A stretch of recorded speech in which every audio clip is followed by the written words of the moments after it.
Have a seat on your porcelain throne. It's time to talk some shit on the Powell movement.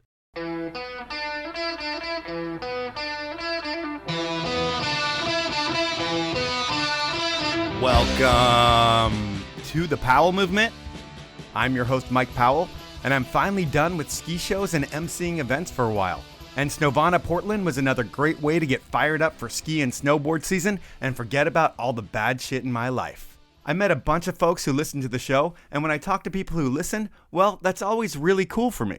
It was always great to see some old friends from high school and college too. There's something about those old friendships that feels so comfortable, and while I can't say these interactions made me truly happy again, for a couple of hours I was content for the first time since June. What's so crazy is I was able to get through the show, and I only cried a few times. One of them, I was in the bathroom, and another vendor walks in, and he looks at me, and he's like, "The show's almost over, man. No need to cry." And I was like, "Yeah, I know. I'm just going through some shit right now."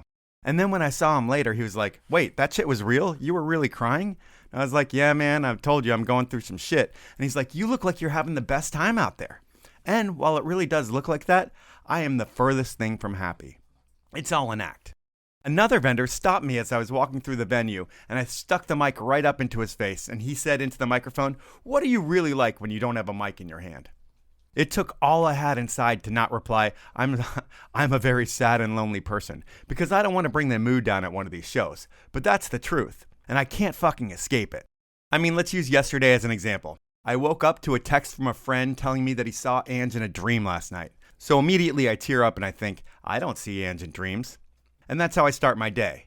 And the next thing I do is I get on my bike and I listen to that Florence and the Machine song. The dog days are over, and I cry and I think about Ange because that's just what I do every day. And one day I'm going to be able to listen to that song and I'm not going to cry. But that's what I do every single day. And then after that song's over, I get to the one place in life where I can totally escape all the bullshit, and that's having a podcast in my ear. And I don't listen to too many podcasts. I like the dopey podcast about drugs addiction and dumb shit. And I don't do hard drugs, but for some reason I really like hearing the tales of drugs and debauchery that other people do. I won't do them myself, but I like those stories.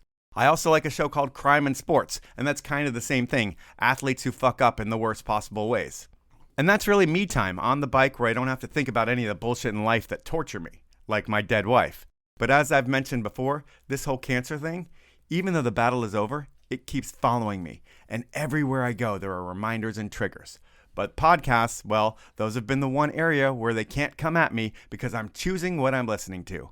But this week I'm listening to one of the shows, and then I get a podcast ad, and it's a cancer one. And that's fine, I can totally deal with cancer ads. But this time it's Ange's cancer doctor for the first 2 years. A dude who looks like Wayne Knight from Jurassic Park, you know, the dude who's known as Newman from Seinfeld. And I hear the voice in my head. "Hi, this is Philip Gold from the Swedish Cancer Institute." Whoever the marketers are who are putting cancer doctors in these ads and these cancer doctors can't save everyone, well, fuck off. Get them out of my head. That's the last thing I want to hear when I'm on the bike or when I'm walking my dog or whatever. So I've got that going on, and then I look down and I see my dog and his ears are bright red, so then I have to make an appointment for the vet. And then it's off to my sticker job. And with stickers, we've got a new sales strategy that I'm being tasked to do. And I'll say, I'm a good soldier and I'm going to do exactly what's asked of me. So this new program has been going on for 3 weeks and I've seen 0 results. And where am I going with this? Well, I finally got my first tiny order that's lined up that I'm going to get from this new plan, and it comes from a designer named Ange. Not Angela, not Angie, but Ange. It's like I really can't escape this whole thing. And it sucks. I guess one positive is that I did hit my year anniversary with diecutstickers.com, and I feel like this has been a win-win relationship. Die Cut helped me out when my family really needed it, and I've helped Die Cut out as well. I beat the yearly sales goal they set for me in August, and now I'm working towards achieving my goals. But I haven't been selling much lately for all kinds of reasons, and that is what it is. So if you need stickers, banners, or anything from the diecutstickers.com secret menu that includes every type of tent and trade show item imaginable, please let me know. I will take care of you for sure. Was that enough rambling for an intro? I'm sure it is. And now it's time to talk about my guest this week. And while Matt Reardon was on his way to becoming a big-name skier in the US, he went on a week-long trip with Fisher Skis to Europe, and he never came home. In Europe, he became a ski movie star, he had over 83 covers, and he became a full-on rock star. That's no bullshit, that's what he did. He played music and sung songs and all kinds of things. And since this is a 2-episode thing, you're going to hear more skiing in part 1 and more music in part 2, because there is so much to tell about Matt's story, and I loved every minute of it. Before we get into it, I want to thank you for listening, and I want to ask you to do a few things for me. First, please tell a friend about the show. I'm not some famous athlete or rock star like Matt was in Europe. I'm just a dude who has a podcast, who records from his office at home, and all you people listen to it, and I think that you like it enough to be going for 10 years. Please tell your friends. They will probably like it as well. Second, please share my social posts. No one really seems to do that, although it has been getting better in the past couple weeks, and I've been mentioning it, so I'm going to keep mentioning it. It really does help things grow, and it gets a lot more earballs on the podcast. And finally, please support the brands that make this show happen. They've supported me through good and bad, week in and week out, so I could bring this content to you. So please listen to their ads and buy their products. The brands that I'm talking about are Elan Skis, Outdoor Research, Stanley, Best Day Brewing, Therm-ic Heated Socks, and Descent Labs. Now, it's time to chat with Matt Reardon. So there were certain things in your life that led you to become a skier. And one of them is you moved from Louisiana to Connecticut or somewhere in the Northeast. And I've heard a couple of different stories about why you moved, but one of them was that you were kicked out of high school or something like that. What's the deal behind that? Just got a lot of trouble with racial tension. Where I went to school was, segregated, and my brother was beat to a pulp and had his face kind of rearranged. They had to wire his jaw back together, and there was just a lot of violent stuff growing up in Louisiana with some gangs, and I got mixed up in it. And just to abbreviate it, where I went to high school, there were still black bathrooms and white bathrooms. It doesn't actually say that, but you didn't go in those bathrooms, and that was a known thing when you walked in the cafeteria. Left side was black, right side was white. And I'm very fortunate that my aunt and uncle agreed to take me in. My dad had kind of fallen on hard times and had, pretty much most of his money taken, and he had to restart over at 43. So I got a chance to move to Connecticut and shared a bed with my dad for over a year, actually, and really got to know my dad and excelled in school in Connecticut. And Connecticut had some of the best public schools in the nation. So my aunt and uncle were generous enough. And I also, in the back of my mind, knew that my uncle was an avid skier.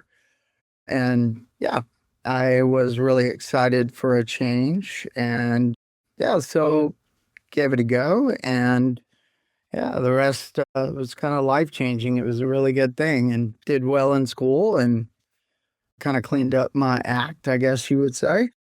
Well, it's crazy where you grew up like that. I mean, I'm from Virginia, and it's southwestern Virginia is not where I'm from, but I went to school there. And when I was a freshman in college, I saw the Ku Klux Klan march through our town, and it was like the Klan from North Carolina. They came up to our town and marched, and it was like the most evil, pure, hatred thing I've ever seen in my life. Being that you were from way deeper in the South, and there's your brother was beaten to a bloody pulp, was that shit kind of normal? Like you almost knew people in the Klan? Well, David Duke was the governor of Louisiana, and it turned out he was the grand poobah of the Ku Klux Klan. So the Klan was huge in the South, even when I was growing up. And the funny thing is, prejudice is just you're a product of your surroundings. And it's so ignorant. I mean, the idea behind racism is completely ignorant. But, I grew up around a lot of dudes that, they used the N-word, and, it was always very offensive to me, but it was just part of my upbringing and different times back then. But I can honestly say, my mom worked 4 jobs. She's a concert pianist, music director, but she also had a toy store and a candy store. And luckily enough, I was raised by a real old black lady that couldn't read or write, had no family at all to speak of. And when I moved from Georgia to Louisiana, she became our mammy. And quickly, a month later, because she lived in a shotgun shack and it was really dangerous and kind of crazy. And she ended up moving in with us, and she had no family at all. It was just her, and she'd never driven a car, and she was more I don't want to offend my mom, but like, my childhood, I remember it as just me and her being together all the time. Her name is Louise Walker. My daughter's name is Lou, which is short for Louisiana, but her mom, Amy, is the one that chose the name Louisiana. But if my original name for her was Louise, she was going to be named after Louise Walker. So, yeah, I had a interesting, rich cultural upbringing, and she was one hell of a singer, and she used to chew tobacco. And she would use the top of the starch can as a spittoon, and she would sing Otis Redding and Etta James and Ella Fitzgerald and Nina Simone. And as a young kid growing up, she really gave me quite the foundation of killer, just deep music background. Well, when you think about it, your mom's a classic pianist, but is Lou more influential in like your music tasting? Because like you can hear the soul in the way that you could play guitar now. It's not like just like a standard rock guy. It's kind of like a deeper, bluesier thing. Do you get that from her and not your mom? I get the natural talent from my mom because I've never taken a lesson to sing or play music.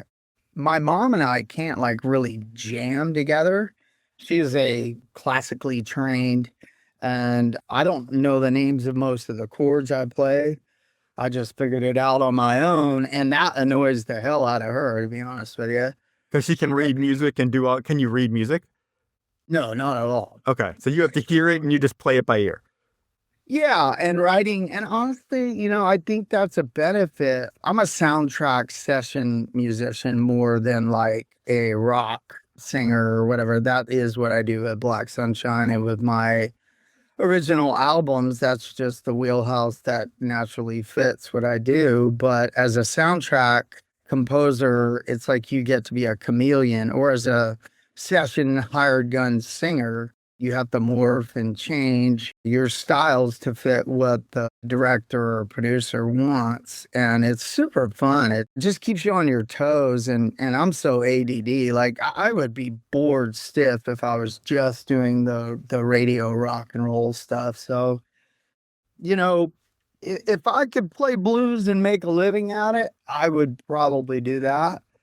But, for work and being a hired composer, you get to wear a lot of hats. And the foundation, if you're a musician, I just say this: everything in rock and music in general that we hear on the radio today is steeped from the 1920s, 1930s. Quite a few black guys, Robert Johnson, guys like that, like they shaped and created what we know as pop music, rock and roll, all that stuff.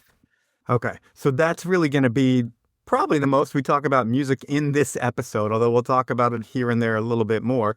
We're going to talk more about you coming up. And at first, it starts like, did you play team sports at all when you were a kid? Yeah, I played football. I played tennis. Oh, well, tennis isn't a team sport, but football was football in the South, that's like a rite of passage. So. And you'd like play like high school football, that kind of deal?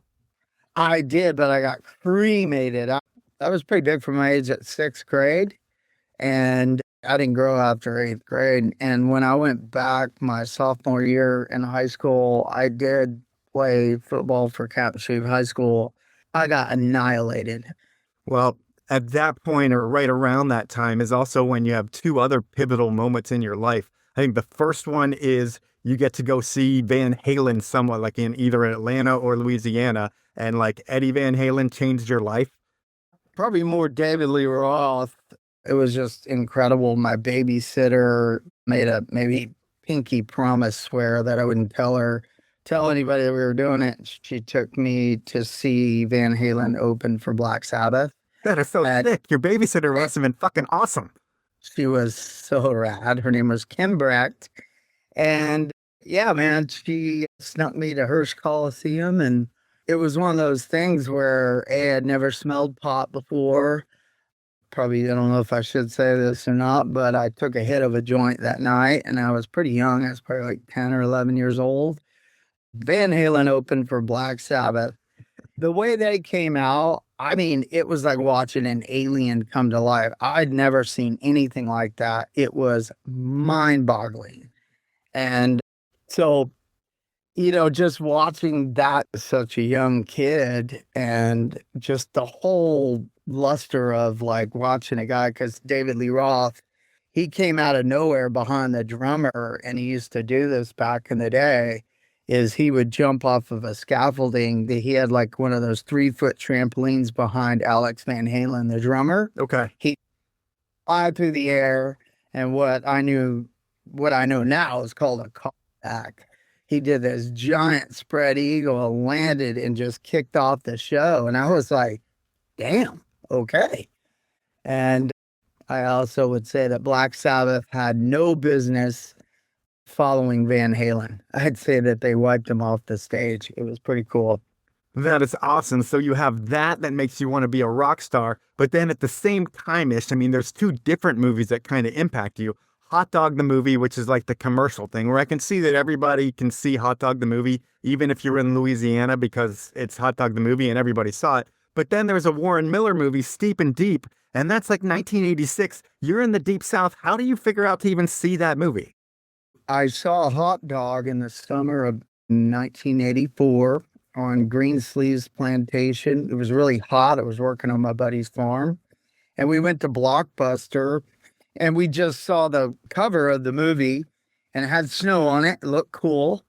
And we watched it, just to mentally cool off, I guess. And it was a game-changing moment for me. I just was like, now I know what I want to do with my life. And I was so enamored and in awe of like Harkin Banks and freestyle skiing and all that. And mind you, I had never skied, had never really seen snow before. And that was the year that I first moved up to Connecticut in the fall. And my uncle took me to the University of Hartford to see Steep and Deep. So I rented and watched Hot Dog in Louisiana. We rented it at Blockbuster. And then I moved up right before the school year started to Connecticut. And my uncle took me. And that was back in the day when, like, I don't know if you had a chance to experience it, Mike. Big movie premiere. I'm your age, so I was like at a lot of the big movie premieres where like that's what you did early season. Is like you went to the premiere, you got the bag full of free stuff, and it was the biggest thing ever. Oh yeah, and Warren Miller actually still narrated it. Oh, He went to see a live. more with that. Yeah, apparently I was lucky. He didn't do them all or anything like that, but and just watching Scot Schnmidt, then, we're the same age. That was next level. That just blew my mind away, what he did on the Palisades. And it just reshaped, redefined, my entire life's purpose, I guess. And yeah, my parents thought I was crazy. They're like, what do you mean you're going to be a skier? And I even told all my friends when I left Louisiana, I told them, I'm going to be a pro skier. And they're like, you haven't even skied yet. And I go, yeah, but I'm going to do it.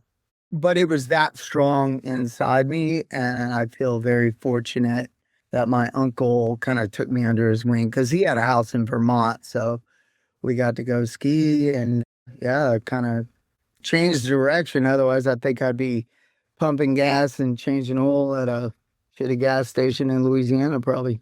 So are you just in high school trying to go skiing every weekend at like the Killingtons and all the different places in the New England, and just like that is life when you're not at school?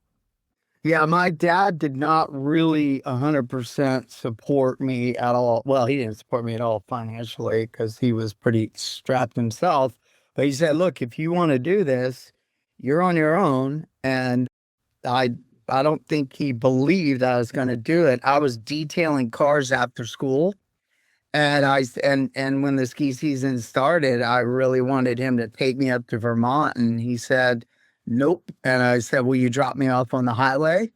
And he said, sure. And I think to this day, he thought I was joking. He dropped me off on 91 North. I had a pair of Dynastar mogul skis with the little funny red thing on the tip that always popped out. The course, whatever. Yeah, exactly. Yeah, it was like a gold. Yeah, I know what you're talking about. A triangular thing. And he dropped me off just above Hartford on 91 North, and I hitchhiked. And I don't know how many weekends I did that, but as long as I got back to school and was on time for school Monday morning, he didn't care. And that's how it kind of started. And I'd say that he probably had, a lot of respect, maybe thought I was a little crazy, but he definitely, after that, knew I was pretty determined or stupid. Well, I mean, now he would go to jail for that shit. I mean, you I know. can't drop your kid off on the highway and say, see you Sunday, get home. It was fun though, man. I met so many interesting people. It was a little dodgy. It went pretty south one weekend. I never even made it up there, and it took me all weekend just to get home. But, live and learn. And are you going to the same place and meeting up with people when you're skiing, or is it just wherever you can go and you've got money and you're gonna ski? Yeah, I had a friend that lived in Killington, and he had a pass that was, I was stealing his buddy's pass, or we would clip tickets. Remember clipping tickets? Yeah. Or you do it and you can put it right under the sticker. Yeah, or I would hitchhike and stay with my buddy Kelly and Twing at Castleton State College. And I would always go to Killington and kind of had some friends up there that were into moguls. And I was just enthralled with Outer Limits and Devil's Fiddle and Superstar, all that stuff. It was all moguls for you at that point? I mean, were you guys wearing knee patches before that became fade outerwear and stuff like that? Yeah, I wasn't a good skier at all. As a kid, I grew up hucking off of every cliff, every tree, I did more gymnastic stuff as a kid. So I was really quite good right off I don't want to say quite good, that sounds cocky, but I was good in the air. I sucked on snow, You had air awareness, like a lot of kids today. Yeah, I wish we had Woodward. I'd probably be a couple inches taller if we'd had foam pits to jump into. You can just think of all the flat landings that you smashed your spine on. Oh, I just remember back in the day how we learned all the tricks, especially like as X Games was coming up. And I was invited to the first X Games where they allowed skiers. And, that was like back in the Kreitler, Shane Anderson days. And we were like taking G.I. Joe dolls and putting popsicle sticks on the bottom. And we were watching snowboard videos and watching how they were rotating and doing all this cool stuff. Then you'd go and build like 6 booters out in the backcountry. Don't tell anybody where they were. It was like me and a handful of people in Tahoe. And you'd go and send it. Everybody get like 2 or 3 landings on one jump. Then you'd switch over to the next one and wait for a big powder day. And every now and again, you'd land one and figure it out. But now it's mind-blowing, the rotations, the air awareness, the spatial awareness of what kids are doing now in the air. It is almost like a video game. I watched a kid, I don't know what it was, like a 2340. They call them future spins because when you go past 2025, that's a future spin. So, and they are doing those. So it is pretty crazy. I have never heard. Oh, that's it's good. Time for my first sponsor break, and I'm stoked to have Therm-ic back on the podcast as a sponsor. Because when temperatures get nuclear cold, I don't hit the mountain without my Therm-ic Heated Socks. They are the original heated sock, and still the industry leader after 20 years. It's a total game changer. We all know that if your feet are frozen, you're not skiing or snowboarding at your best. And if you are, you're suffering through it. I make sure that never happens by always wearing my Therm-ic socks. Therm-ic's game-changing smart elastic technology heated socks are a world's first. These SET socks are a high-performance fitting, thin ski sock where the patented heating components have stretch instead of a bulky band and element. So you literally feel like you're wearing your normal favorite pair of performance ski socks. But if heat isn't for you, don't worry. Therm-ic has you covered with socks for winter with their athlete-tested and proven Descent line of socks. This is the #1 recommended sock by boot fitters in North America because for over a decade, Descent has engineered performance socks to eliminate things like chafing or heel blisters in your boots when you're touring or splitboarding. Descent socks have a distinct locked-on fit that never seems to change, no matter what you get up to. At the end of the day, Therm-ic and Descent socks are the go-to socks for the people that know. Drop into your local boot fitter and retailer and you'll see what I mean. Next up, it's Outdoor Research. And if you haven't checked out outdoorresearch.com in the past week or so, then you haven't seen the brand new winter line, which looks incredible. I could spend a lot of this ad telling you all the tech and why outdoor research is better, but know that in the 1980s and the early 90s, outdoor research built a reputation on functional quality outdoor gear that pushed the limits of innovative possibilities. And those who were function first were all about OR gear because it was and it still is built better, and outdoor research is still pushing those limits of innovation. This year, the outerwear focuses on 3 new collections: the Cloud Chaser for backcountry and the Powderverse and Hemisphere collections for freeride, as well as some staples in the line like the Snow Crew collection. These outerwear systems are styled for and by athletes like Mark Adma, Troy Podmilsack, Zoe Aitken, snowboarder Neil Provo, and others, and that's why this outerwear collection not only looks so good, but each piece is more functional than ever. And they're all you're going to need in any conditions. To find out more about the new collection, head on over to outdoorresearch.com. My final sponsor this round is Stanley.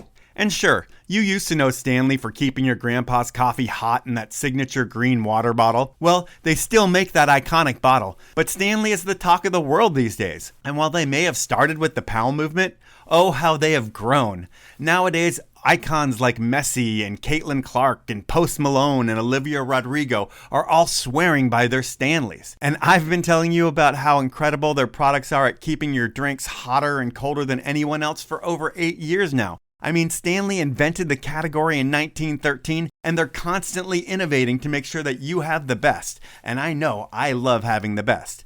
Lately, I've personally been drinking more water than ever thanks to my Stanley Quencher. And when I go to the mountain, I've integrated Stanley food storage devices into my ski routine instead of buying that $20 burger. But I have to say, my all-time favorite Stanley products are their pint glasses, which I've used every day for 8.5 years or so.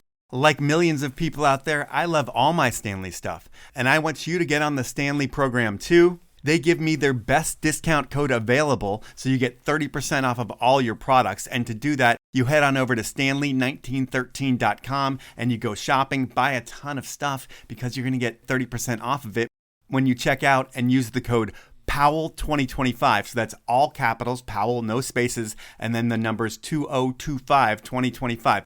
That's going to get you 30% off your Stanley products. Those are my sponsors. Now it's time to jump back into the podcast. I don't know if there's any college out of high school, but what really happens for you as ski-wise is I think you do a few seasons at Killington. And when everybody else is trying to move out west and try to experience that, was it just easy to move to Killington because you had your buddy and a place up there? Yeah, and I went to Castleton State College. I got into Castleton right out of high school. I graduated high school in '89, and I never really made it to school. I ended up getting a job at the Wobbly Barn in Killington, which is quite possibly top 10 most iconic like après-ski places in the world. And I got a job as a bar back. I did the first semester, I did okay going to school. But by the time, the competition season came around, I was just all about making money, enough money to go compete. And after that first season there, I was competing on Bs and then made it to As. And then just saw the Pro Mogul Tour and saw that I could maybe qualified for it. And we went to Sunday River, Maine, and I was with a handful of guys, all my mogul skiing crew back there, Mike Beauregard, Jason Trobaugh, Eric Daniels. And yeah, I qualified to do a pro event. And then the next year, I think was the first year that I tried doing the tour. And the last stop on the tour that year was Heavenly. And I'd never been out west, and just understanding Vermont's such a killer place to learn how to ski technically and get your chops down. But the weather and the deep snow, and California was calling my name, that's for sure. And decided there was a whole mass exodus of mogul skiers from Vermont moving out west. Wait, before you guys left, because you were doing some mogul stuff and you're trying to make some money mogul skiing, were you making more money mogul skiing or selling weed at that point? I was definitely making way more money selling weed and detailing cars. Because you were like the connection at Killington and stuff. When people would come in town, all the rad skiers knew that they were going to hook up with you with weed, and then you guys would go ski. Oh yeah, I sold a shit ton of weed We got it from New Jersey. It was shipped out from Tijuana over the border to San Diego. We buy bricks of it. And, that there was a lot of people doing that back in the day. And, you make ends meet and make it happen however you can. And that's how you do the pro ski tour, right? It's like you've got the green income coming in. And did you ever get in trouble, or was it all smooth sailing for you? Almost got in a lot of trouble, but no, I did not get in trouble. A couple of people that were involved with me definitely did. And it wasn't all green money, though. I worked my ass off in high school. After school, I would detail cars. I saved up a ton of money. Dude, it sounds like you're the hardest worker ever. You hitchhiked to go ski. You did anything you possibly could to make money. It just seems like the green money is just a little bit easier money than detailing cars. More risky, though. More risky. Yeah, but it was low-hanging fruit, that's for sure. But I honestly did work really hard. I was a bar back. I worked 7 nights a week, pretty much most of the winter. We'd ski moguls every day until like 1, 2 o'clock. Get done, go in, start your shift at 2, or the other shift started at 4. Get done at midnight, 1 o'clock, wake up, do it the same the next day. You did that forever, but now you make your mass exodus out to Tahoe, and it sounds like everybody moved to a place called the Couch House. And how did everybody end up there? And then describe the energy of that place, because it sounded like a flop house for East Coast from badass skiers. It was all the best of the best skiers at the Couch House that came out west from the East Coast. You got that right. Yeah. It was Joey Dukeman was living there, and he was making these films called Dogs of Winter. And that was with Cameron Boyle, Jeff McKittrick, Christian Dennis. I think Kevin Andrews was in a couple of them, John Dreeman. It was really cool. Uncle E. And it was just like a heyday, and everybody was there to do the same thing. We all worked hard, but the goal was to be skiers. I really feel blessed to have experienced that period in the free ski movement. What years are we talking about? Like 89 to 93? When I got out west, it was 92, 93, and then 93, 94. 94, 95 was a massive season in Tahoe. I mean, people were I launched the Fingers the day before Thanksgiving, which is really early. Yeah. And then we all ended up living in another house out on Dollar Hill. And I moved in with Cameron Boyle. And then I was in a band with Brad Holmes. That was my first band. And I knew Bradley from the Mogul Tour, and Sean Palmer was the singer. And was that Fungus or whatever? Yeah, it was the original lineup was me, Bob Klein, Sean Palmer, and Brad Holmes on bass. That's a pretty legendary crew of just like people. I mean, people might not know the name Bob Klein as well, but another legend in his own right for sure. Oh yeah, Bob was the shittiest drummer I've ever played with, but the funnest guy ever. And I look back on that, and I didn't really know what we had. And when I joined the band, I had no idea who Sean Palmer was. And then we did our first gig at Humpty's, and I was like, damn, who is this guy? Like, this place is packed. And then I remember backstage, like, Holmes was shaving his head, and that was I think one of the first times that he came out with a clown haircut. And Palm was just a badass. I was enamored with him and very influenced, and such a God-given talent. What an athlete, man. That guy they broke the mold with Palm, that's for sure. Well, just hearing you say that about him, because, people that I talk to about you, they say kind of, and you have this look that like you're like a cool guy in general. You wouldn't say that about yourself, obviously, but you have this look and kind of this thing, this it thing, where you're saying that Palmer has that as well. And like, it's not just his athleticism. It's like, that guy just doesn't give a fuck at all, right? Like, he just does what he wants. One thing I learned from Palm is that you can will things. And if you vision it, you can vision your success, and you can see yourself on the podium. And, for me to have experienced a guy like him at that pivotal time of coming up through the ranks, I really just took notes. right, wrong, or indifferent, he may have rubbed some people the wrong way, but he trained harder than everybody. He drank harder. He partied harder. He won harder. That guy was, I'm really feel blessed that I got to hang out with people of that magnitude, because it certainly does shape yourself if you're an aspiring athlete or musician or whatever. And he's one of the best of the best. I do think to this day, he is the world's greatest multi-sport athlete ever. And he thinks that as well. And I think he's definitely said that, I think on the cover of USA Today or something like that back in the day. But an incredible talent, like you said, and maybe the most confident athlete ever. And I guess you need that when you're doing what he's doing. And maybe ruffled a few feathers, but that kind of goes with the territory. One thing I learned from him is watching as a competitor. I mean, he was a beast. That guy, if you were in his way, he would annihilate you. It didn't matter if you were friends or not. He's going to absolutely take you down. And I admired him a lot. And I played golf with him at the McConkey event the other day. And, him and Andy Hetzel. And God, it was so much fun just kind of shooting the shit about all the crazy shit that went down back in the day. That sounds like a fun crew. And you bring up McConkey. And just thinking about the legends of Tahoe when you were there, he's one of them. I mean, were you tight with him as well and that whole crew?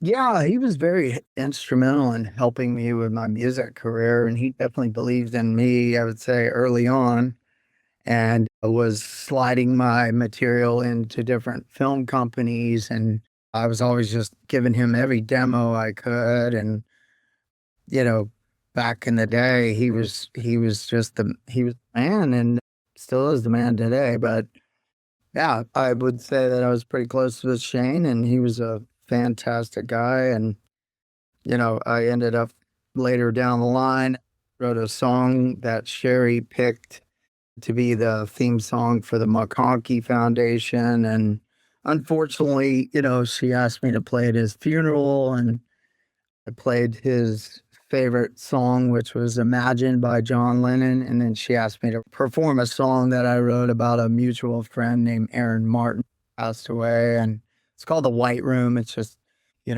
is a song about losing, people and going into the white room and, onto the other side. And I'll never forget, McConkey's, his footprint, his imprint on so many people's lives was mind-blowing, but I really, really understood his impact when I think they thought maybe 1,000 people max would show up, and they were scrambling to get more speakers and more room. And I mean, there was, I don't know how many thousand people, but there were people that came all over the world, so many different countries.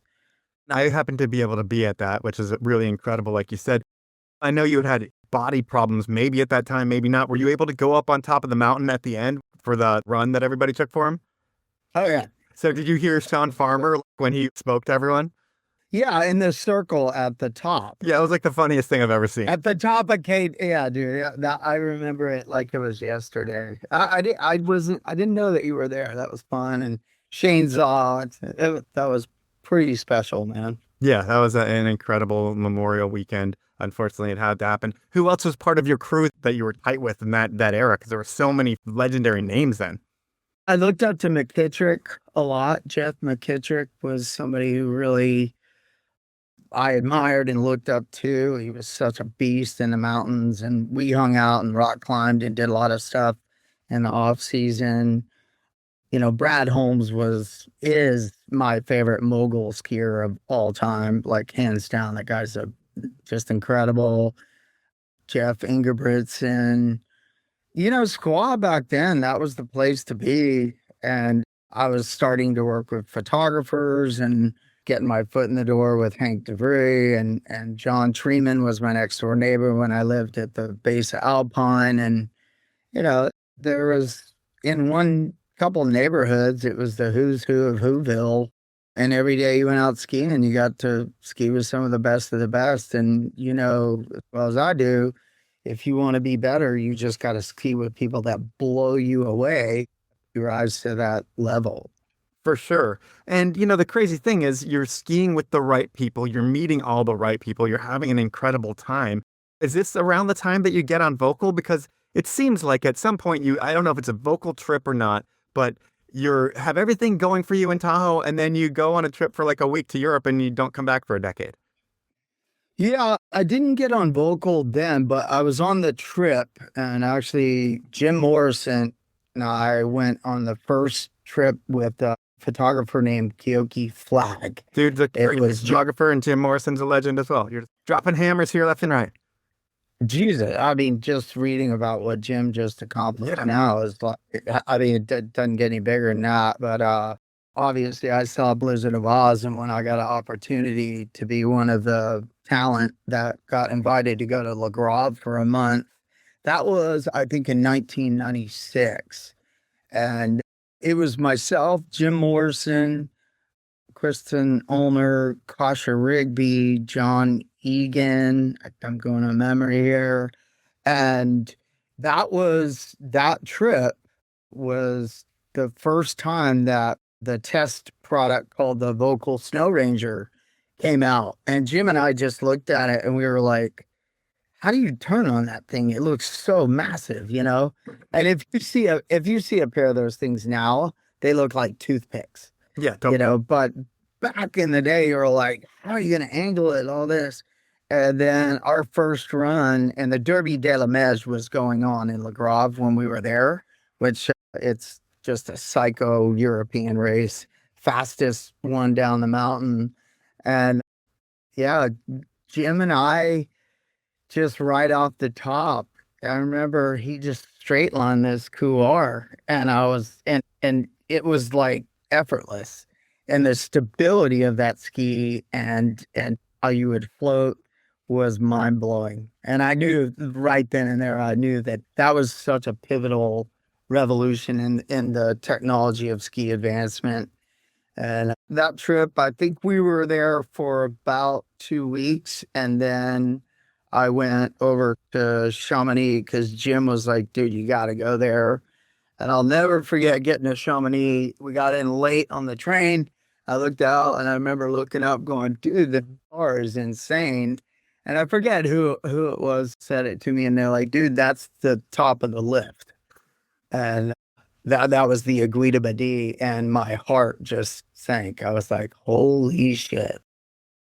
It's time for my second round of sponsors, and I'm going to start out with Elan Skis. While some of us wish every day was a powder day, that's not reality. And that's where the Wingman and the Wildcat come into play for men and women. Think hard-charging front-side skis that are designed to make you remember how fun carving is.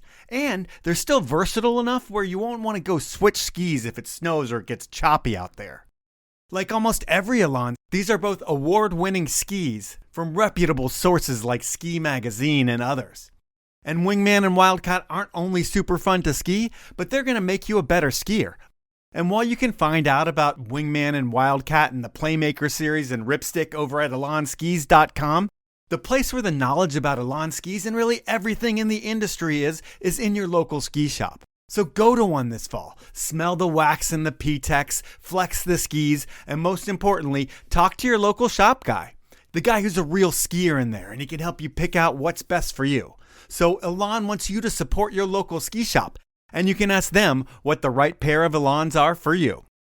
My final sponsor this round is Best Day Brewing, and now is the time to think snow. And skiers, snowboarders, weekend warriors, tubers, sledders, snowbikers, snowmobilers, snowshoers, sled doggers, shovel racers, snow angel makers, ice skaters, snowball fighters, igloo builders, you get it. The doers of winter are starting to get ready to shred, and post-shred, it's all about après. And this year, do après the right way. Forget about the calories, forget about the alcohol, forget about not taking more runs on the mountain, forget about getting in trouble on the way home, because with a beer from Best Day Brewing, you don't have to worry about any negative consequences. Just incredible flavor. Blind taste tests prove that you won't be able to taste the difference between a Best Day and your favorite beer with alcohol. The only difference you'll notice is how good you'll feel in the morning, and you're going to remember what you did last night, which is almost refreshing as a Best Day itself. To celebrate your best day yet, next time you're at the store, pick up a 6-pack of Best Day. Or you can always buy it on your Alaska Airlines flight, Amazon.com, or head on over to bestdaybrewing.com to get the full assortment of Best Days. Those are my sponsors. Now, let's jump back into the podcast.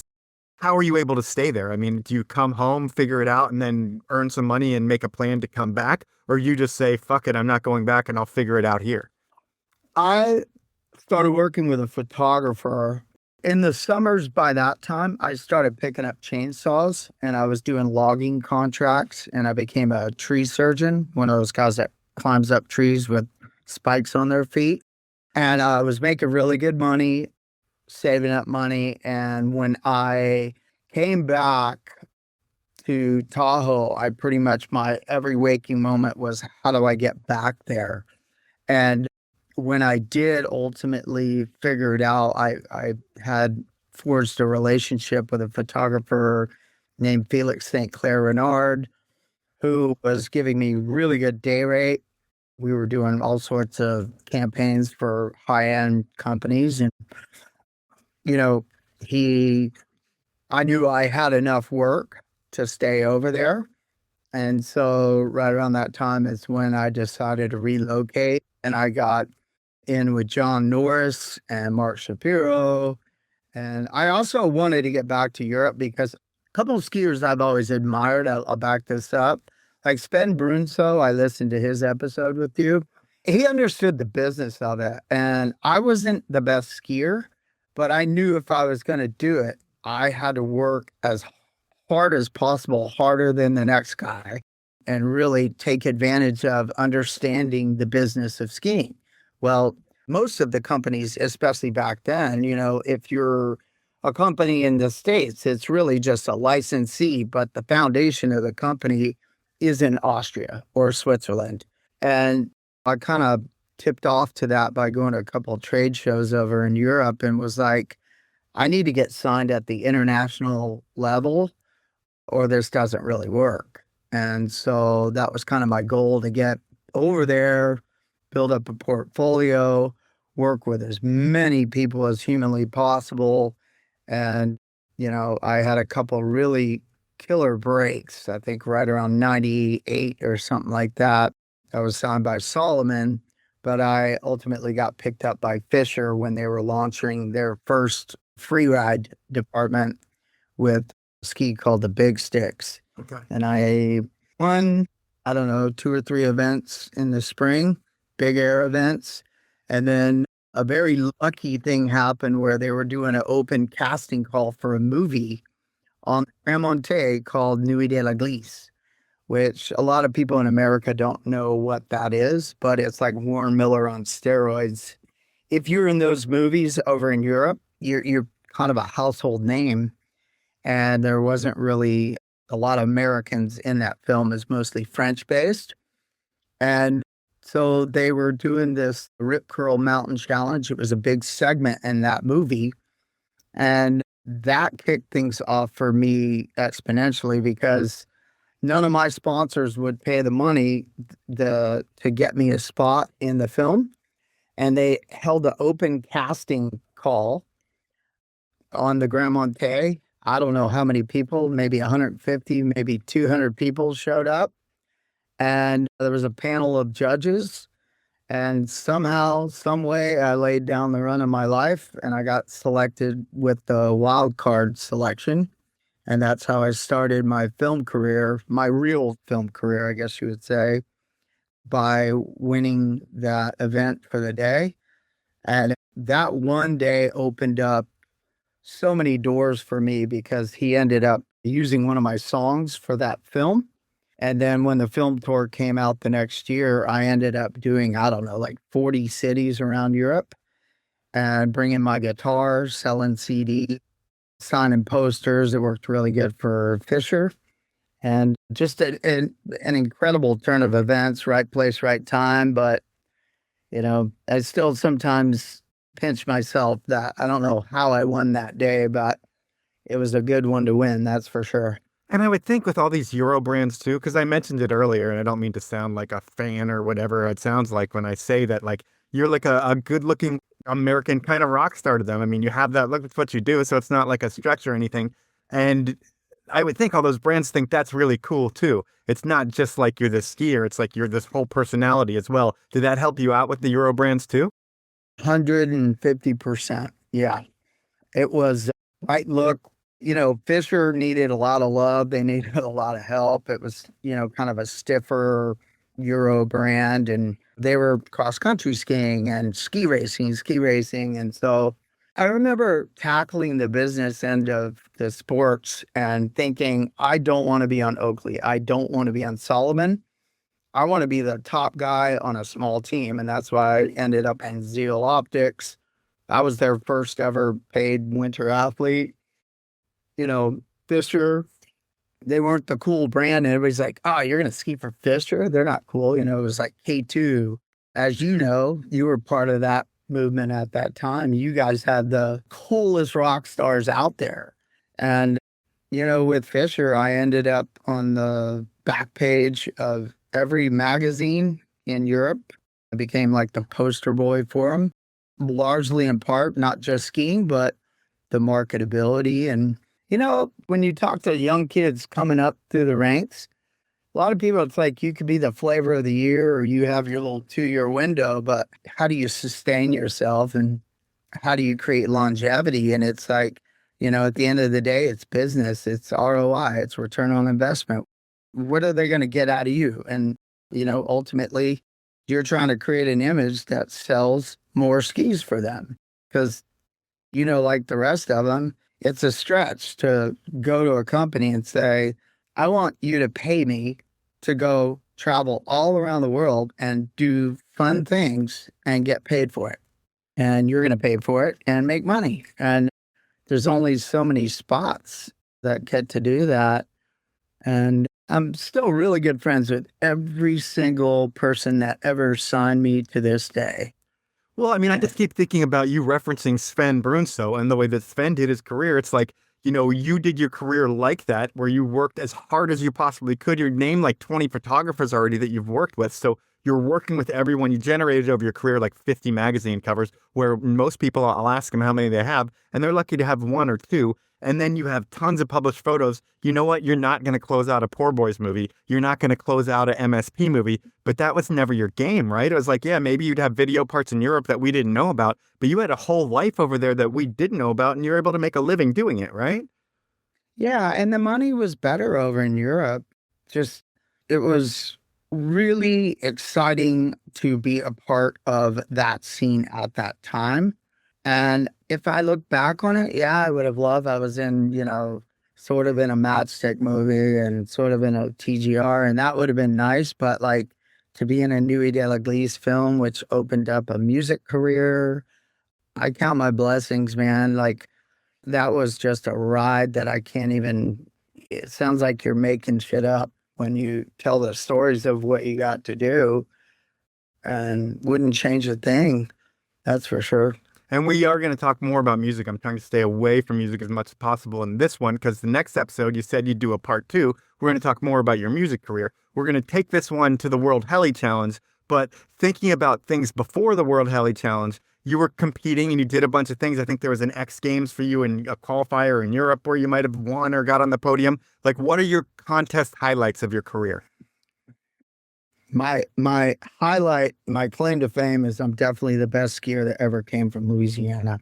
Well, we'll have to fact check that, all right? We're not really sure about that today. You're a little bit old, man. 20 years, it could be somebody else. But what's your second thing? Got a little swamp rat. Yeah, I won that Grand Monte Open casting call. I won the X Games qualifier that year for big air and slope style. It was like half pipe big air. I landed a jump I'd never landed before in my entire life. Just kind of winged it. I podiumed on moguls, slope style, big air, skier cross.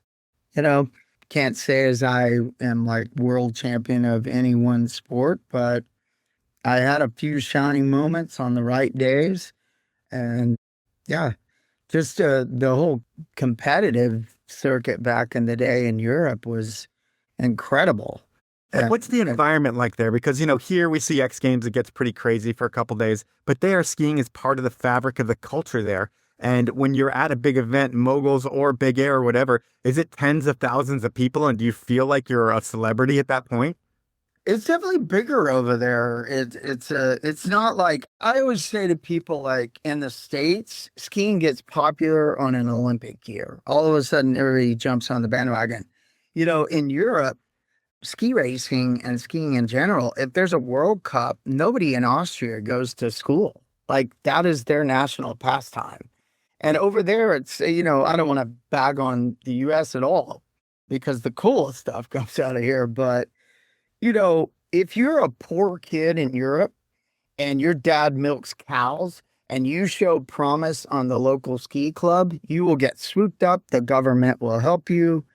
There's subsidies for that stuff. It's not like, your parents have to like invest millions of dollars to give you the training and traveling. That stuff is so expensive. And I admire the European culture because it is such, like in the States, it's like, oh, you're a ski bum if you're a ski instructor. Over there, like it takes you like 4 years to be a ski instructor. And if you're a snowboard instructor, you have to pass the ski test before you can become a snowboard instructor. Whoa. And being a guide in Chamonix, I mean, that is a coveted role. If you're a UIMGA guide or if you graduate the INSA, I mean, you are a highly respected individual in your community.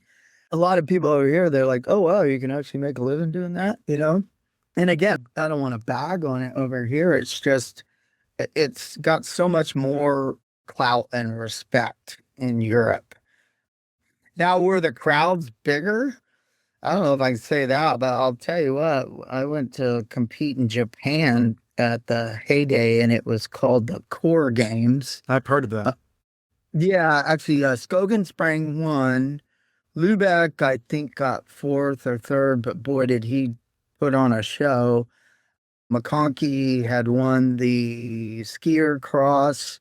The prize money was massive. And I don't know how many thousands of people were at the base, but I mean, it was massive. It was as big as a World Cup at Squaw for sure. So a crazy event there, but thinking about Chamonix and when you lived there too, and just thinking about the difference in skiing between Chamonix and what was happening in Tahoe. Sham is just a whole nother ball of wax. It's like if you're going to be an actor, you go to Hollywood. If you want to do the big shit, you go to Sham, and you're going to surround yourself by people that are just mind-blowing what they do on a daily basis. Sham, every day somebody dies almost. You don't even hear about it in the news. It is a highly consequential place. And I was trying to figure out the other day, I probably have about 400 or 500 days under my belt in that valley. And it definitely will either shape you to rise above, the cream of the crop, or it will take you down. Now we're going to go to the last part of the podcast, and it's going to be the World Heli Challenge in New Zealand. I think that was like a pretty just amazing event all around that you went. How many events did you go to there?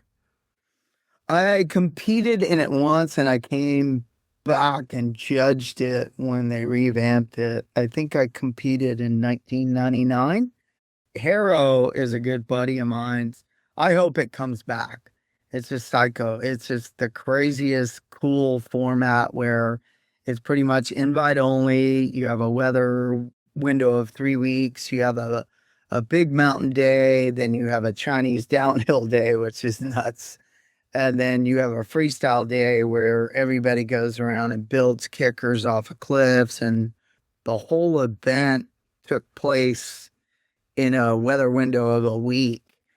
But that is by far and away the coolest competition I've ever taken. I mean, with that one, things are a little bit looser, I guess, over in New Zealand than they are here. Do you remember when no one could find the helicopter staging area? Oh, man, dude, I remember, I don't know if I should say this, but I remember leaving the bar at like 1 o'clock in the morning because everybody's staying at the Lake Hiawatha Hotel outside of Wanaka, and everybody's partying because it's supposed to be a really crappy day the next day. All the helicopter pilots are partying their ass off, and I remember we got a call and somebody knocked on the doors like 7 a.m. and it was Bluebird and it was game on. Holy cow. It was like, I'm pretty sure these guys are on like 4 or 5 hours of sleep, but everything worked out great. And Harrow puts on one heck of an event. That had the recipe to go kind of crazy, but nobody died and we all had fun. And I remember on one of the down days, somebody went out in the helicopter and they showed up back with a helicopter with a sheep. The sheep ended up staying at the hotel with everybody for like 4 or 5 days. It had Rip Curl stickers all over it. I'll send it to you. I have the best picture. It's Mikhail Deshno. Yeah. You remember Mikhail? Yeah. I just remember Mikhail Deshno smoked more weed than Bob Marley did on his birthday. And I have a killer picture. I think Lubeck was maybe his roommate. I walked into their room to see if they wanted to go into town, and Mikhail's sitting there. There's a bong just billowing with smoke out of it. And he's playing video games in this one lazy boy. And then there's like, the center table and then another lazy boy right next to it. The bong's in the middle. And there's this sheep just sitting there, sitting up like a human. And I was like, can't make that shit up. And then I only can imagine what that sheep said to his friends, because we all brought him back to the paddock that he came from and just let him go. Oh, man. That is amazing. So that's going to be the body of our podcast right here. We'll kind of end it at that. But I end every show that I do with something that I call Inappropriate Questions. This is where I get someone that you know, and they can ask you 3 questions, and they can be anything. And this week I was able to get a really qualified person to ask you 3 inappropriate questions. Not only is he a Powell Movement alumni, he's also your roommate. He's a guy who spends his time on a microphone for a living. I'm talking about, can we get a hell yeah for Uncle E, Chris Ernst? Are you ready for question number 1 from Uncle E? I am 100% not ready. Let's do it. All right, here we go. I got to cue it up. Matt Reardon, there you were, San Antonio SeaWorld. There was a large bird that created just a little bit of chaos in your life. Can you tell us what exactly you did or what that bird did to you? First, Uncle Lee said that you would fly home from France or wherever to work with him with like no money whatsoever at that point, and you had to somehow finagle your way to get a ticket to get over to do this, and then the bird did something to you. So what are both of those stories? Yeah, I didn't get this contract I was supposed to get in the late spring, and I was literally broke. I didn't have enough money to even fly home from France. And I got a call. I think I was in Sweden on the way to Wisconsin. And he asked me, hey, man, Reardon, what do you know about birds? Do you like birds? And I was like, I haven't really thought of it, to be honest with you, but I love animals. It was the oddest question I'd ever. And I go, come on, man, what's going on? He's like, I have a really interesting opportunity for you. And it turned out to be the most insane experience of my entire life next to being a dad. Basically, Uncle E and I ended up being the show host of the largest bird show ever produced in the world.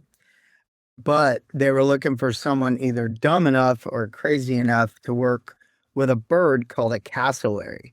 And a cassowary is the closest living relative to a velociraptor. Whoa. They modeled Jurassic Park. The movement of all the dinosaurs in Jurassic Park are directly taken from a cassowary. And a cassowary's entire goal is to disembowel you. It is about 74 kilos, which is about, I'd say 170 pounds. The thing has 3 talons that are just, we shaved them down, but it doesn't matter. That thing tries to hit you in the stomach to take you out. So when I got there to what we called birdie boot camp, they were like, well, your show, we've never done this before. No one's ever worked with this bird in a controlled environment. And I was like, I'll do it for sure. And then when I saw it come out, I was like, no. And I wanted nothing to do with it. But anyway, I learned to work with Cassie, the cassowary. I worked with him for about a month, and then we went down to Texas from California to start training on the stage and do the show. Well, about halfway through the season, this is like a stadium that, or not stadium, but holds like 5,000 people. Like SeaWorld type deal? Yeah, exactly. Yeah. And there was like set changes. There was pyrotechnics. This was a multi-million-dollar production, and I was Mountain Matt. And I was cleaning the birds holding cage, which was fairly large, and you had to weigh him every day to make sure its weights were doable, right? And I just wasn't paying attention. I dropped something. I went and I was opening up the door. Well, the bird, without me looking, ran, jumped like 6 feet in the air, kicked the back of the door. The door hit me in the head, split my head wide open, knocked me out, gave me a worse concussion. I don't remember a whole lot after that. But what ensued after that was I was laying in a pool of blood. No one saw it happen. They came after the fact, and the cassowary got loose in SeaWorld. No. It was a dinosaur literally running around on a Saturday afternoon. It made national news. It was nuts. And I just woke up in the hospital, but they had the guys from White Whale and Dolphin and the guys that worked with the sea otters literally tackle this bird, like 6 of them, and pin it down. And then I don't know if they had to tranquilize it, but Cassie, the cassowary, I would say that was probably the most interesting work-related story I have to offer. That is pretty amazing. So now we'll go with question number 2. Here we go. There you were on tour with your good buddy Vern and the band Black Sunshine. You were somewhere on the road, and there was an altercation in a bar. You and Vern decided to create your own level of payback for what had happened inside the bar. What did you throw once you got inside the door to that bar up against the mirror? We all went out to this dive bar on the outskirts of town with these 2 ladies that picked us up and said, hey, come out to our bar. We went out there, and Uncle Vern was my tour manager and partner. We owned a tour bus together, and we were whooping it up. It was like one of our rare nights that we didn't have a radio show at 7 a.m. We had a night off the next day, so we were kind of fair game to whoop it up. And there was a girl, this guy pushed a girl, which it was his girlfriend. And I, being a Southern gentleman, I said, hey, girl, you need some help? And he told me to go F myself. And I said, just don't touch the lady. And from there, the guy came at me. I decked him. Vern got into it. Then 2 other guys came out from behind the bar. Then all of a sudden, the girl that I was trying to help, it was her boyfriend. She pulled off a stiletto and damn near put it through his forehead. To this day, he has a stiletto heel mark in his forehead, blood everywhere. And they kicked us out. I had a black eye for the next month of tour. But they kicked us out. My jacket with my keys and everything was still in there, and they weren't going to let us back in to get it. And they're like, fuck you. And so we called a taxi, and I didn't know how I was going to get my stuff back. And I needed all my stuff. It had like, key stuff. So we were waiting for the taxi, and this guy was walking this dog that was like a Marmaduke level dog. This is like 2:00 in the morning. We're pretty buzzed. The dog takes a giant deuce, and the guy goes to pick it up. And I said, no. I ran over and I said, give me the bag. And I grabbed the entire, it was a full hand of dog shit. And I grabbed it, and I had Vern go and knock on the door and got them to open up the door. And then I came in right behind him. And the guy that laid me out, the guy that had, basically hit the girl, he turned around and looked at me, and I go, fuck you. And I threw the entire pile of shit all over everybody. But he turned around and opened up his mouth, and the brunt of the shit went right into his mouth, went all back of the bar, all over the chick, all over the 2 other bouncers. Vern grabbed my jacket. He ran out the door, jumped in the taxi, and we will always have Cincinnati in our memories, that's for sure. That is incredible. We're going to go with your final inappropriate question. Uncle Lee really came through with these. Here we go. There we were, Rattlesnake Bar. It was Folsom Lake. I believe it was the late summer of 1997, just back from SeaWorld. We had taken some hallucinogens. We had some adult beverages in us. It was late in the evening. I ask you, Matt, what was left upon your shoulder as we were getting later into the night? Yeah, it was Paul Crandall's birthday and my birthday. Paul Crandall went on to be the brand manager of Red Bull, then take over GoPro. There may or may not have been hallucinogenic mushrooms involved, and somehow someone's nuts ended up on my shoulder. All right. Well, we don't have to expand on that anymore. You know why? Because I don't know whose nuts are on your shoulder, whatever. I haven't had nuts on my shoulder. You've had nuts on your shoulder. That's fine. That's part one of the podcast, and it's the big ski part of your life. When we talk about part two, we're going to talk a little bit more skiing. We're going to talk about music. We're going to talk more about skiing, and we're going to talk about music more, and it's going to be awesome. But I'm not going to spoil any of that by sharing too much. So at this point, I want to say we're leaving off where you live in Europe. Your ski career is at an all-time high. We're going to end it there. I thank you for your time, and I thank you for sharing your story. Thank you so much, Mike. I appreciate you. You have a wonderful night, man. Thanks, bud. So that was part one with Matt Reardon, and what I think is so interesting about Matt's ski life is that he had this huge pro ski career, but since it was in Europe, he's barely ski town famous in the US. But in Europe, the dude is, or at least was, a known entity and not just ski town famous, international city famous.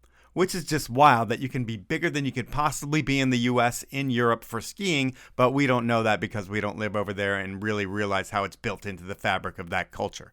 Either way, that's pretty incredible. What else is incredible is that he came from Louisiana and 2 different moments defined his life, one being a concert and one seeing a movie. And one made him want to be a rock star, one made him want to be a skier. And at 12, 13 years old, he said he was going to do that. And sure as shit, he did. He made both of those dreams happen. So it's really just a Hollywood story of a kid has a dream, he makes the dream happen, and just because the dream has debauchery, fun, music, skiing, and all of that intertwined between it doesn't make it any less awesome. In fact, it makes it more awesome than any of our stories that we could possibly think about. So there we go. I'm just saying that and rambling at this point. That was Time with Matt Reardon. I want to thank you for listening. I want to ask you to review me wherever you listen. I haven't done that in a while, so please review me there, whether it's iTunes, Spotify, or any of those places. What else do I want you to do? Well, I'm not going to ask you to do anything more than to support my incredible sponsors. And the brands that make this show happen are Elan Skis, Outdoor Research, Stanley, Best Day Brewing, Therm-ic Heated Socks, and Descent Labs. Have a great week, everyone.